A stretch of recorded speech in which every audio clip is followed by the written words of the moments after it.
మేము ముగ్గురు కూర్చొని ఇందాక గౌరవ ముఖ్యమంత్రి గారి సూచనల మేరకు ఇందాక సోదరులు మన లోకేష్ గారు చెప్పినట్టుగా దాదాపు 50 లక్షలు ఎక్స్గ్రేషియా ప్రకటిస్తా ఉన్నారు.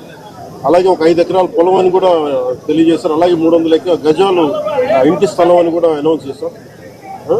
అలాగే ప్రభుత్వంలో వాళ్ళకి ఎవరికైనా సరే వాళ్ళ నాన్నగారికి కానీ ఎవరికి కానీ ప్రభుత్వ ఉద్యోగం కూడా ఖచ్చితంగా ఇవ్వాలనేది కేబినెట్ లో ముందు పెట్టి నిర్ణయం తీసుకుంటాం.